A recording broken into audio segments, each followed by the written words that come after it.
Good morning to all of you. मेरे YouTube channel science for genius में आपका स्वागत है।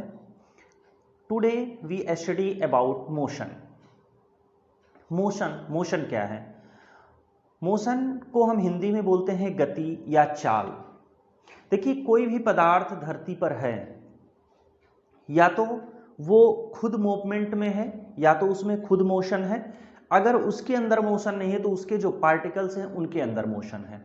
देखिए, मोस्ट ऑफ द थिंग्स जो है वो मोशन पे ही टिकी हुई हैं। जैसे हम पहले बड़े लेवल की बात करते हैं, जो हमें दिखाई देती है, जो हमें नेकेड आई से दिखाई देती है, जैसे चाहे वो हमारी धरती हो, चंद्रमा है, प्लैनेट्स हैं, सोलर सिस्टम है, जितनी भी थिंग्स आपको दिखाई देती हैं सौर मंडल में, ठीक है, यूनिवर्स में, वो सब मोस्टली जो है वो मूवेबल है। जैसे आइए जरा हम लोग देखते हैं, जैसे ये हमारी अर्थ है, ये हमारी अर्थ है, तो अर्थ क्या करती है? सर्कुलेटरी मोशन करती है और रिवोल्यूटरी मोशन करती है। तो ये क्या करती है कि ये अपनी धुरी पर भी ऐसे ऐसे एक्सिस पे भी इस तरह से सर्कुलेट होती है, और यहाँ बीच में ये सन है, बीच में ये सन है, तो इसके चारों तरफ भी इस तरह से ये एक सर्कल का फॉर्मेशन करती है।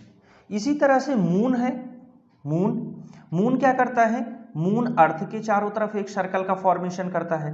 मून जो है वो अर्थ के चारों तरफ उसकी एक परिधि है, उसकी एक सीमा है, उसमें वो सर्कुलेटरी मोशन करता रहता है। मतलब रोटेटरी मोशन भी करता है, सर्कुलेटरी मोशन भी करता है, दोनों तरह का मोशन करता रहता है। इसी तरह से अगर हम और प्लैनेट्स की बात करें, जैसे आपकी वीनस की बात करें तो वीनस इससे पहले होता है।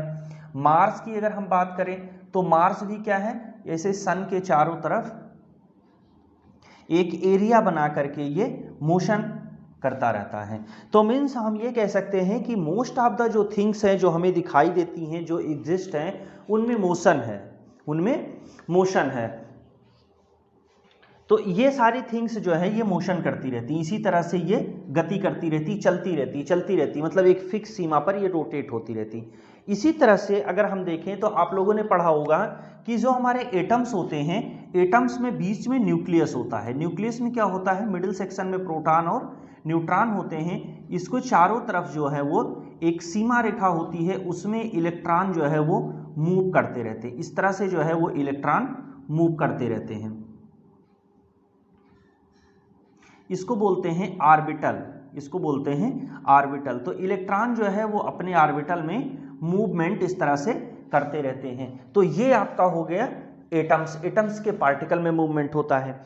जैसे जो सॉलिड होता है, सॉलिड में जो पार्टिकल्स होते हैं वो तो फिक्स्ड होते हैं, बट जो लिक्विड और गैसियस फॉर्मेट होती है उसमें जो एटम्स होते हैं उनका मूवमेंट कॉन्टिन्यू चलता रहता है। तो मीन्स हम ये कह सकते हैं कि जितनी भी चीज़ें एग्जिस्ट करती हैं उसमें से मोस्ट ऑफ द थिंग्स में, हम सबको तो नहीं कह सकते, मोस्ट ऑफ द थिंग्स में मोशन होता है। या तो उस थिंग्स में मोशन होता है, या जो उसके अंदर एटम्स है जिससे वो बना हुआ है, जिससे वो एग्जिस्ट कर रहा है, उसके एटम्स में मूवमेंट होता रहता है। इसको और चीज़ों से अगर हम रिलेट करके देखें तो डिफरेंट टाइप की जितनी भी थिंग्स हैं जो साउंड क्रिएट होती हैं, जो हमें साउंड कहीं से भी मिलती है, इसका जो मेन रीजन है वो मोशन ही है। अगर हम इसको मोशन का ही एक फॉर्मेट है वाइब्रेशन। जैसे आप गिटार का जो वायर होता है, वायर को स्ट्रिंग करते हैं, वायर को वाइब्रेट कराते हैं, तो वाइब्रेशन क्या है? वाइब्रेशन गिटार क्या करता है? ये एक वायर है, तो इसके दोनों तरफ ऐसे ऐसे मूवमेंट करता है, तो this is a type of the motion. तो ये भी एक तरह का मोशन है। और मोशन होता कैसे है? अब जैसे मान लीजिए कि आपने ये तो आपको समझ में आया होगा कि इस तरह से डिफरेंट थिंग्स है जहां पे हमें मोशन दिखाई देता है। चलिए, एक चीज और आपसे, कि अगर हमारी अर्थ है, इस पे सीजन चेंज होता है, डे नाइट चेंज होता है, डे और नाइट होता है और सीजन होता है। तो ये क्यों होता है? ये मोशन, ये जो है अर्थ की मोशन की वजह से होता है। जो अर्थ में सर्कुलेशन है, सर्कुलेटरी मोशन है, और अपने एक्सिस पे जो मोशन करती है, इसकी वजह से डे एंड नाइट होता है और आपका सीजन चेंज होता है। तो ये जो चीजें आती हैं, जो चेंजेज आता है, ये चेंजेज क्यों आता है? मोशन की वजह से। ऐसे ही हमने आपको बताया था सॉलिड, लिक्विड और गैस, सॉलिड, लिक्विड और गैस। तो सॉलिड में क्या होता है, इसके पार्टिकल अपने ही प्लेस पे मोशन करते हैं, वाइब्रेट होते हैं, मतलब मोशन करते हैं। इसके पार्टिकल ज़्यादा दूर तो नहीं जा सकते, लेकिन इस तरह से मूवमेंट हुआ तो यहाँ से ऐसे मूवमेंट हो गया, फिर यहाँ से ऐसे मूवमेंट हो गया, तो इनमें इसकी कंपैरिजन में ज़्यादा होता है। तो मतलब जब हम इसको हीट कर दिए तो इसमें क्या आ गया, इनके पार्टिकल्स के बीच में मोशन आ गया। इसको और ज़्यादा हीट कर दिए तो गैस बन गया, तो गैस के पार्टिकल्स में और ज़्यादा मोशन आ गया। तो मीन्स ये जो मूवमेंट है इनमें भी कहीं ना कहीं मोशन अप्लाई हो रहा है। अब आइए हम लोग देखते हैं मोशन की definition. Movement of any object from the one position to another position with respect to the observer is called the motion. जरा बात को समझिएगा, इसमें लिखा है, डिफिनीशन है, मूवमेंट ऑफ एनी ऑब्जेक्ट, किसी भी ऑब्जेक्ट का movement from the one position to another, एक स्थान से दूसरे स्थान पर होना, with respect to the observer. जैसे मान लीजिए हम लोग अर्थ पर हैं, हम लोग जो है अर्थ पर हैं, अब हम लोग अर्थ पर हैं तो ये हमें फील नहीं होता कि हमारी अर्थ में रोटेशन हो रहा है या रिवोल्यूशन हो रहा है, सर्कुलेटरी मोशन हो रहा है या क्या हो रहा है, ये नहीं पता चलता। लेकिन अगर हम लोग मून को देखते हैं तो हमें ऐसा लगता है कि मून में सर्कुलेशन हो रहा है, मून में मूवमेंट हो रहा है, क्योंकि हम मून को देखते हैं कि ईस्ट डायरेक्शन में मून राइजिंग कंडीशन है, वेस्ट डायरेक्शन में मून की सनसेट कंडीशन में है, डिफरेंट उसके साइजेस दिखते हैं। तो ये हमें पता चलता है कि हाँ, मूव में जो मून है उसमें मूवमेंट है, इसीलिए ये वर्ड यहाँ पे आया है।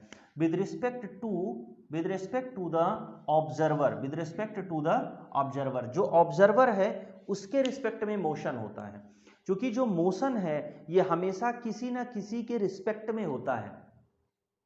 जैसे आपको बताएं, आप जब बस पे बैठ के चलते होंगे या ट्रेन पे बैठ के चलते होंगे तो कभी भी आपको ये नहीं लगता है कि ये हमारी ट्रेन चल रही है या हम चल रहे हैं, ऐसा लगता है कि पेड़ चल रहे हैं, ऐसे लगता है कि जो हमारी ये बगल में ट्रीज और प्लांट्स हैं ऐसे लगता है कि बहुत तेजी से पीछे जा रहे हैं और मोशन यही कर रहे हैं। अगर आप ट्रेन से बाहर लैंड को ना देखें और केवल आप प्लांट्स को देखते रहें तो ऐसी फीलिंग आती है कि ये जो ट्रीज हैं इनमें मूवमेंट हो रहा है, हमारी ट्रेन जो है वो स्टॉप कंडीशन में है।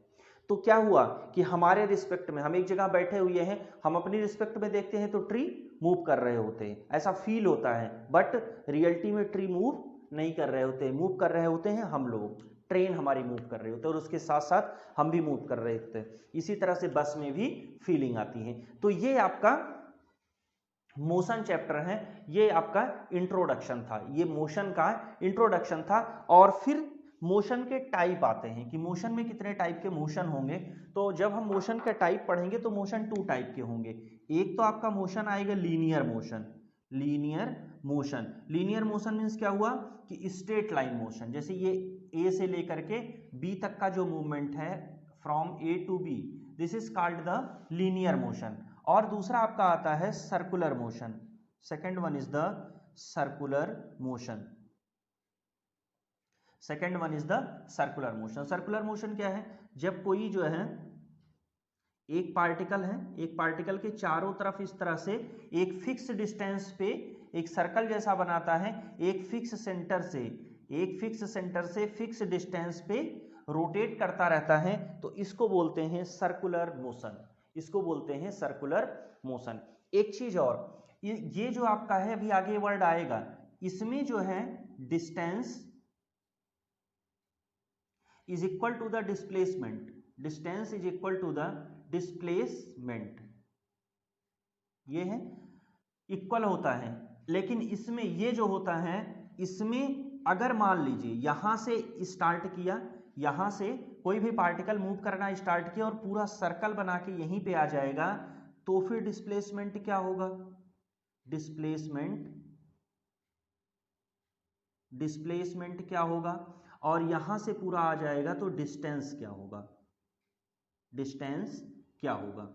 ये हम लोग आगे के जो वीडियोस आएंगे, ये तो हमारा इंट्रोडक्टरी पार्ट था मोशन का, जो आगे नेक्स्ट वीडियोस आएंगे उनमें इन सब चीज़ों को हम लोग कंप्लीटली डिस्कस करेंगे कि डिस्टेंस कैसे निकालेंगे, डिस्प्लेसमेंट कैसे निकालेंगे, और मोशन में कितनी टाइप की मोशंस होती हैं, उन मोशंस का कहाँ, उसके एग्जांपल्स क्या हैं, उनका हमारी लाइफ में कहाँ कहाँ पे यूजेस हैं, ये सब देखने के लिए आप और आगे वाली जो वीडियोज़ आएंगी वो देखिए। Thank you for watching. अगर आपको चैनल अच्छा लग रहा हो तो आप इसे सब्सक्राइब करिए, लाइक करिए और ज़्यादा से ज़्यादा शेयर करिए।